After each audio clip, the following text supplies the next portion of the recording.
건강한 치아가 행복한 인생을 만든다. 치아 건강 굿라이프. 안녕하세요. 아나운서 송다은입니다. 치아 건강 굿라이프는 정말 가감 없이 치과 치료의 진실을 하나하나 낱낱이 파헤쳐 드리고 있는데요. 오늘 이분과 함께 하겠습니다. 마음을 잡는 의사 이상민 원장입니다. 안녕하세요. 안녕하세요. 반갑습니다. 이상민입니다.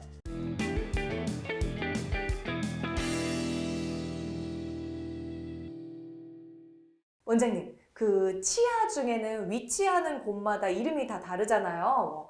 앞니, 어금니, 송곳니, 사랑니. 근데 이 이름들이 다른 것처럼 하는 역할들도 다 다르죠? 맞습니다. 치아는 32개가 있는데요. 위치별로 치아의 이름들이랑 기능들을 간단하게 말씀드릴게요. 가운데를 기준으로 해서 옆에 앞니가 2개 있습니다. 앞쪽에 있다라고 해서 앞전자를 따서 전치라 부르기도 하고요. 혹은 자르는 기능을 한다라고 해서 절치라고 부르기도 합니다. 그리고 2개의 앞니 옆에 송곳니가 있고요. 송곳니는 아래 치아와 위의 치아가 움직일 수 있도록 버텨주는 기능을 합니다. 그리고 송곳니 뒤쪽으로 2개의 작은 어금니가 존재하고요. 작은 어금니는 자르는 역할과 어금니의 빻는 역할 2가지를 같이 담당하고요. 작은 어금니 뒤에 큰 어금니가 3개 있습니다. 그 중에 3번째 마지막 큰 어금니를 사랑니라고 부르죠. 총 32개의 자연치아가 존재하고 각각 기능들이 있습니다. 그래서 앞니는 과일이나 채소들을 자르는 역할, 국수 같은 면을 자르는 역할도 하겠죠. 어금니는 빻는 역할을 하고요. 송곳니 같은 경우는 질긴 고기 같은 것들을 자르면서 씹는 쪽으로 넘겨주는 역할을 합니다. 이 먹는 재료마다 쓰이는 치아가 참 다른 것 같은데 제가 특히나 고기를 좋아하거든요. 네. 송곳니 관리를 참 잘해야겠다는 생각이 드네요. 맞습니다. 송곳니도 중요하고 다른 치아들도 사실 굉장히 중요합니다. 최근에 자연치아 살리기 본부와 예방치과학교실에서 나온 연구 결과가 있는데요. 한국인이 자주 섭취하는 음식에 대해서 얼마나 치아들이 최소한으로 필요한지를 나타낸 연구 결과입니다. 강도가 1인 가장 낮은 두부를 먹기 위해서는 최소한의 치아가 3개가 있어야 두부를 먹을 수 있다라고 했고, 쌀밥은 4개의 치아가 필요하고요. 삶은 계란은 8개, 배추김치를 잘 먹기 위해서는 최소한 12개의 치아가 필요하다고 합니다. 육류를 먹기 위해서는 18개의 치아가 필요하고, 깍두기를 잘 먹기 위해서는 25개의 치아가 필요합니다. 얘기를 쭉 해보니까 오늘의 주제를 살짝 눈치챌 것 같습니다. 자연치아 사수하기, 오늘의 주제인가요? 맞습니다. 임플란트도 중요하고 잇몸 이식도 중요하지만 사실 가장 중요한 건 자연치아고, 자연치아를 얼마나 오랫동안 남기고 관리하느냐가 사실 좋은 인생의 시작과 끝이겠죠. 맞습니다. 그럴 것 같습니다. 진짜 오늘 저희가 여러분의 건강한 치아, 그래서 행복한 인생까지 책임져 드린다는 치아 건강 굿라이프 꼭 시청을 하셔야 될 것 같습니다. 자연치아 사수하기, 지금부터 그 진실을 파헤쳐 보겠습니다. 충치 치료 함부로 하면 안 된다. 원장님, 저희가 회의를 거듭하면 거듭할수록 이야기를 나누지만 자연치아만한 게 없죠. 맞습니다. 사실 자연치아가 아직은 따라올 수 있는 인공적인 재료들이 없습니다. 자연치아만이 갖고 있는 구조물들을 아직은 인공적으로 만들 수 없기 때문인데요. 그림을 잠깐 보죠. 이거는 치아의 도해, 치아를 간단하게 그린 그림입니다. 사실 환자분들이 보는 건 이 치아의 가장 바깥쪽에 있는 유리 조직, 하얀 거, 우리가 봤을 때 이 할 때 보이는 이 하얀, 저 어려운 말로는 범랑질이라고 부르는데요. 이 범랑질밖에 보지 못하시겠지만 사실 치아의 가장 중요한 구조는 뿌리 쪽에 박혀있는, 뿌리를 감싸고 있는 시멘툼, 백악질이라는 조직입니다. 노란색으로 이렇게 표시가 되어 있는데요. 이 백악질에 치아 뼈, 치아를 잡고 있는 틀이 되는 뼈라고 해서 이틀뼈라고 부르고 치조골이라고도 부릅니다. 이 치조골과 치아를 치주인대라는 세포, 이 치주인대가 하는 역할이 치아에 약간의 움직임도 주고 쿠션 역할을 해서 충격을 흡수하기도 하고 씹는 맛을 느낄 수 있게 하기도 합니다.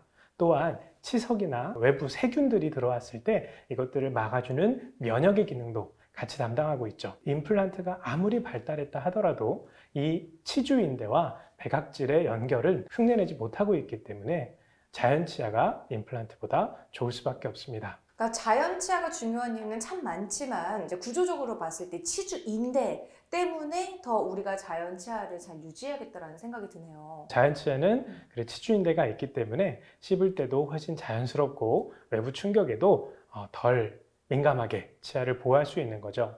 실제로 치아가 없으면 치매가 생길 수 있다라는 이야기 들어보신 적 있으세요? 네, 들어봤었어요. 맞습니다. 치매가 걸릴 수 있다라는 연구 결과의 핵심은 바로 이 치주인대입니다. 치아가 없어지면 뿌리를 잡고 있는 치주인대가 같이 없어지게 되죠. 그러면 이 미세하게 움직임을 줌으로써 뇌에 지속적인 자극들을 전달해주는 치주인대가 사라지니까 뇌에 자극되는 부분들이 많이 사라지게 되는 거예요. 그럴 정도로 치주인대는 사실 굉장히 중요합니다. 오, 치주 인대 하나로 치매까지 연결이 되니까 진짜 그 역할이 참 커 보이는데 우리가 아무리 조심을 하고 예방을 해도 자연 치아를 위협하는 방해 요소들 있잖아요. 맞습니다. 치아를 잃어버릴 수밖에 없는 원인들이 있겠죠. 소위 3대 치과 질병이라고 얘기를 하는데요. 첫 번째는 충치, 두 번째는 풍치, 치주질환이라고 부릅니다. 세 번째는 교합이 안 맞는 부종교합, 이렇게 해서 3개가 3대 치과 질환인데 그 중에 충치가 심해져도 치아를 잃게 될 수 있고요. 풍치가 생겨서 치아가 흔들려도 치아를 빼게 될 수 있습니다. 또 부정교합이나 아니면 교합이 안 맞아서 치열들이 삐뚤어져 있는 상태에서 씹는 힘이 가해져서 깨지거나 아니면 더 쉽게 망가질 수도 있죠. 치아를 제거하는 가장 큰 2개의 핵심이 충치와 치석에 의한 풍치, 이 2개를 잘 조절해야 치아들을 지킬 수 있겠죠. 그렇습니다. 이렇게 얘기 쭉 들어보면은 자연 치아만한 게 없습니다. 고쳐 쓰더라도 자연 치아를 어떻게든지 좀 유지하는 방법이 좀 필요할 것 같다는 생각이 들어요. 맞습니다. 그래서 오늘 원장님 함께 하시는 거잖아요. 그럼요. 어떻게 고쳐야 되는지를 네. 오늘 알려드리려고 나왔습니다. 맞습니다. 어떻게 하면 이 자연 치아를 오래도록 건강하게 유지할 수 있는지 꿀팁들을 좀 하나하나 알아보면 좋을 것 같습니다. 첫 번째, 충치에 대한 이야기를 오늘 조금 하려고 하는데요. 충치가 어떤 것인지 아주 간단하게 설명을 조금 해드리려고 합니다. 우리가 밥을 먹을 때 그 밥을 나만 먹는 게 아니랍니다. 누가 먹죠? 다음시 입안에 있는 세균들도 같이 먹어요. 아, 네. 네, 맞습니다. 그 친구들이 조금씩 뺏어 먹고 나눠 먹고 너나 먹고 있는데요. 구강에 있는 세균들이 우리가 먹은 음식물들을 함께 먹으면서 그 세균들이 대사활동, 쉽게 말하면 똥을 쌉니다. 네. 그 똥이 산성 물질이거든요. 네. 치아는 칼슘이 있는데 그 산성 똥에 의해서 치아에 있는 칼슘들이 빠져나가는 게 충치입니다. 충치는 치아에 있는 칼슘이 빠져나가는 현상이니까 한번 빠져나간 칼슘은 다시 들어갈까요? 안 들어갈까요? 안 들어갈 것 같습니다. 다행히도 우리 몸은 면역과 다양한 방어 체계가 있어서 들어가요. 틀렸네요. 좋은 쪽이니까요. 네. 다만 칼슘이 들어가는 거는 침이나 양치질에 의한 불소에 의해서 들어가는데 그래서 세균이 칼슘을 빼고 또 침이나 불소에 의해서 칼슘이 들어가고 왔다 갔다 하면서 충치가 진행되기도 하고 진행되지 않기도 합니다. 그래서 초기 충치의 경우에는 그 속도를 늦게 하는 것만으로도 어느 정도 효과를 얻을 수 있죠. 하지만 아무리 속도를 늦춘다 하더라도 한번 진행된 충치는 조금씩은 진행이 되게 됩니다. 정기적인 점검을 통해서 치료가 필요한 충치가 있는지를 확인하는 것과 초기 충치를 지켜보다가 필요한 시점에 적극적으로 개입을 해서 충치 치료를 하는 것이 자연 치아 살리기의 가장 기본이다라고 할 수 있겠습니다. 충치도 함부로 치료하지 말라는 이야기를 제가 어디서 들었거든요. 맞습니다. 그 말은 치료를 해야 되는 충치가 따로 있고 치료를 안 해도 되는 충치가 따로 있다는 말인가요? 맞습니다. 충치가 생겼다고 해서 바로 충치 치료를 하는 것은 좋지 않습니다. 초기 충치는 아까도 말씀드렸지만 칼슘이 세균에 의해서 치아에 칼슘이 빠져나가지만 칼슘이 다시 들어가기도 하잖아요. 그 속도가 거의 멈춰 있거나 정말 늦은 경우에는 굳이 충치 치료를 할 필요가 없죠.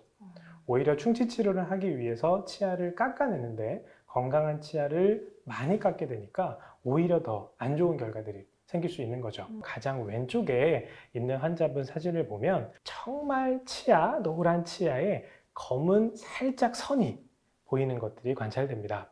이렇게 첫 번째 큰 어금니의 이 까만 점, 이게 정말 초기 충치입니다. 이때에는 칼슘이 나가기도 하지만 들어가기도 하고 충분히 속도가 늦어지거나 멈출 수도 있기 때문에 어려운 말로 정지의식증이라는 표현을 쓰는데 충치가 정지돼 있다는 거죠. 이런 경우에는 치아를 굳이 깎거나 치료를 할 이유가 없습니다. 하지만 왼쪽에서 두 번째 사진을 보시면 가장 뒤쪽에 조금 검은 선이었던 게 검은 점으로 되기 시작을 한 게 보입니다. 첫 번째 환자는 선처럼 되어 있는 충치가 선이 점점 두꺼워지면서 어느 부분이 점이 되어버리고 그 점에서부터는 더 이상 표면이 아니라 안쪽으로 파고 들어가는 충치로 바뀌게 됩니다. 선이었다가 어느 부분이 점이 되는 거죠.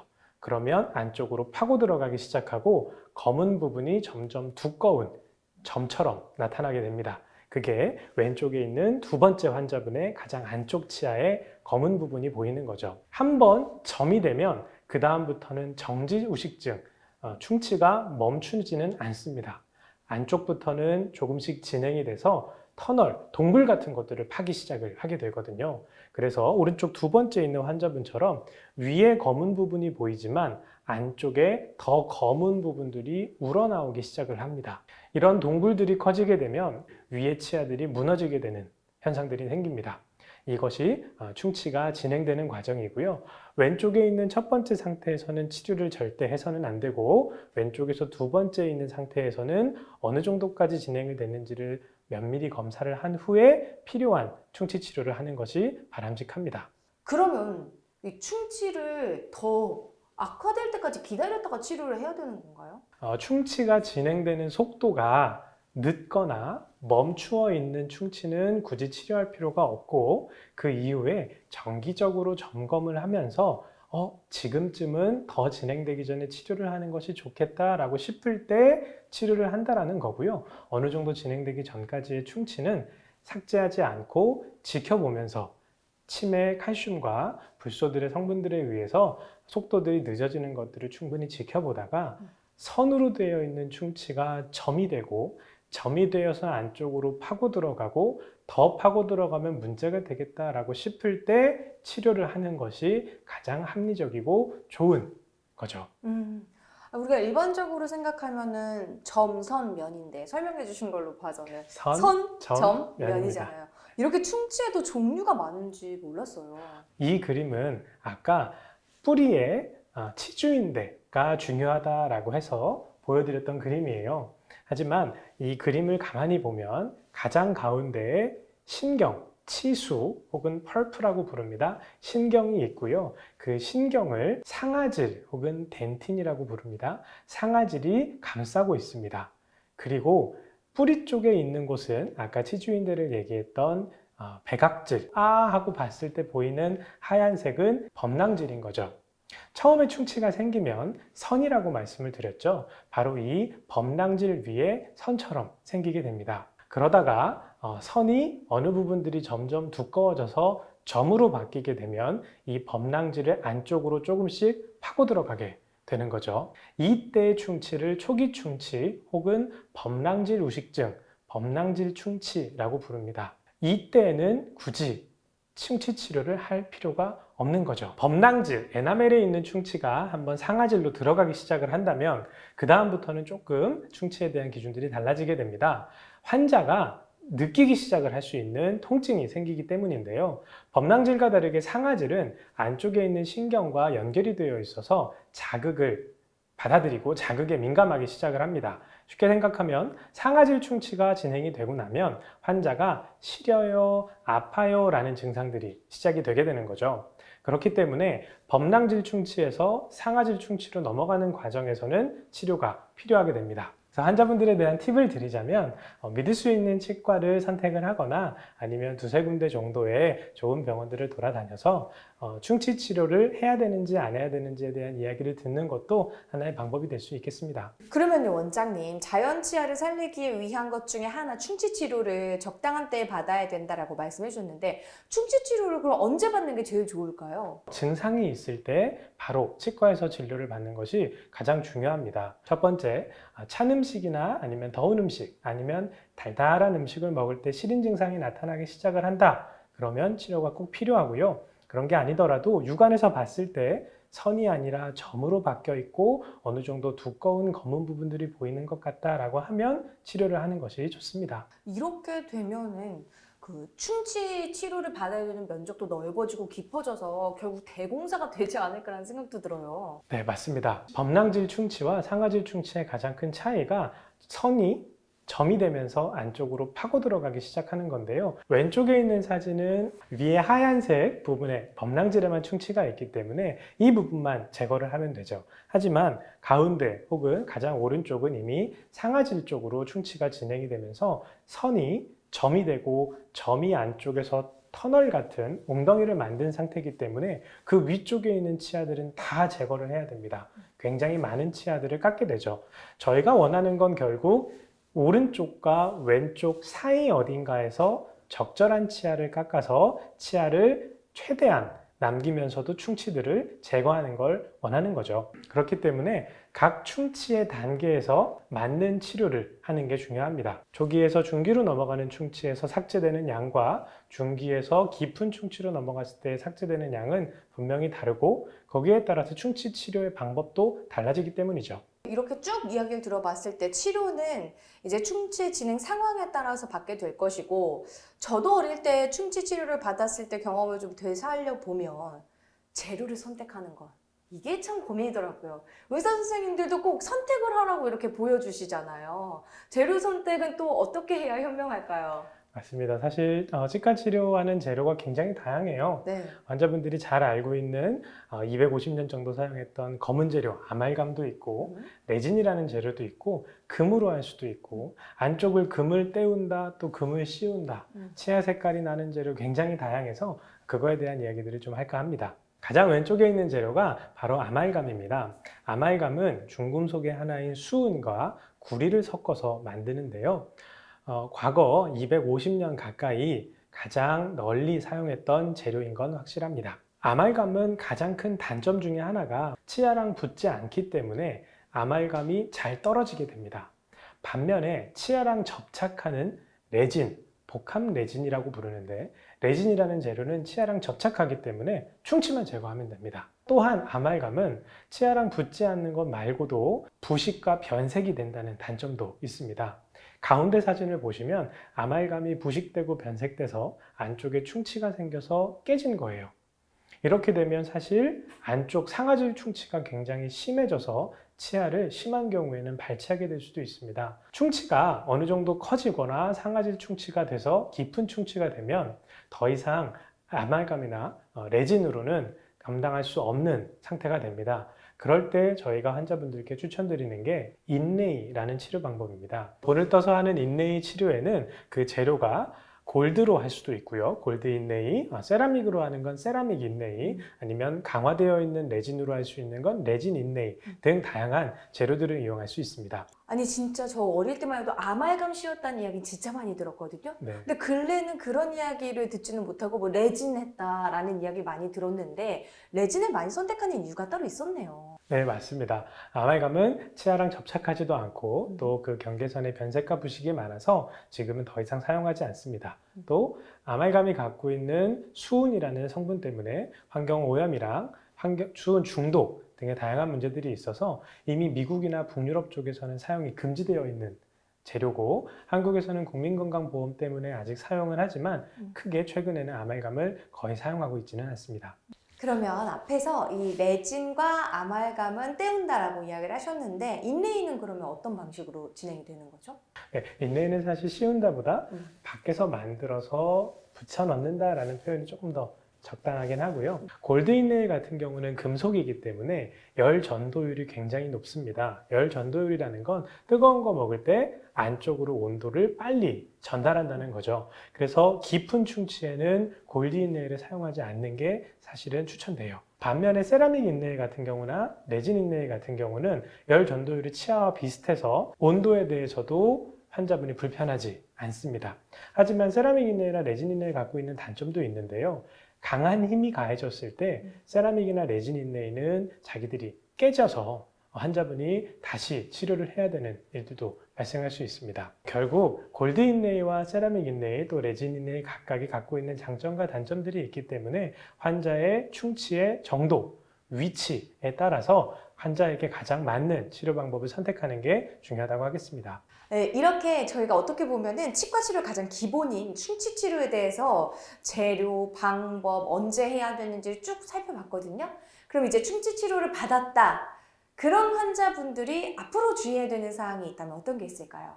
만약에 아말감으로 충치 치료를 받았다라고 한다면 아말감은 수은과 구리를 합해서 만든다라고 말씀드렸잖아요. 이 합해지는 과정이 하루 정도, 약 24시간 정도는 필요합니다. 따라서 아말감 진료를 받고 나서 24시간 정도는 딱딱하거나 아니면 아말감에 많은 힘이 가해질 수 있는 음식들은 피해 주시는 것이 좋습니다. 또 레진을 받은 경우에는 레진은 치아랑 접착이 되고 굉장히 강한 재료이지만 상대적으로 변색이 잘 올 수 있는 재료이기 때문에 처음 하루 이틀 정도는 그쪽으로 카레나 아니면 커피 홍차 같은 재료들이 바로 닿지 않게 해주는 것이 좋고요. 인레이 치료를 받았을 때는 골드 인레이 같은 경우는 온도에 조금 민감해질 수 있습니다. 따라서 차거나 더운 음식을 먹을 때는 그쪽으로 먼저 닿지 않도록 해주시는 것이 중요하고, 세라믹 인레이나 레진 인레이도 재료들이 굳는 시간들이 있기 때문에 너무 딱딱한 음식들을 드시지 않는 게 추천됩니다. 재료에 따라서 주의해야 할 사항들도 다양하니까요. 상황에 맞춰서 잘 체크해 보셔야 될 것 같습니다. 모든 치료에는 부작용이 따를 수 있고 개인마다 치료 효과가 다를 수 있다는 점, 그리고 전문의와의 상담을 통해서 적절한 치료를 받는 것이 중요하다는 점 유념하시기 바랍니다. 건강한 치아가 행복한 인생을 만든다. 치아 건강 굿라이프. 오늘은 저희가 치과 치료의 가장 기본, 충치 치료에 대한 모든 것을 좀 파헤쳐보는 시간을 가져봤는데요. 다음 이 시간에는 어떤 진실을 알려주실 건가요? 상아질 충치가 더 진행이 되면 치아 안의 신경이 아프고 힘들어지게 되죠. 그때 저희가 하는 게 신경치료, 그 무서운 신경치료입니다. 네. 다음 시간에는 신경치료에 대한 이야기를 해볼까 합니다. 너무 궁금합니다. 저도 또 신경치료에 궁금한 게 많아서 질문 대폭발의 시간일 것 같으니까요. 신경치료 궁금하셨던 분들은 다음 이 시간에 또 채널 고정하시고 본방 사수하시면 될 것 같습니다. 그러면 굿닥터 이상민 원장님과 굿MC죠 송다음은 여기서 인사드릴게요. 시청해주신 여러분 고맙습니다. 감사합니다.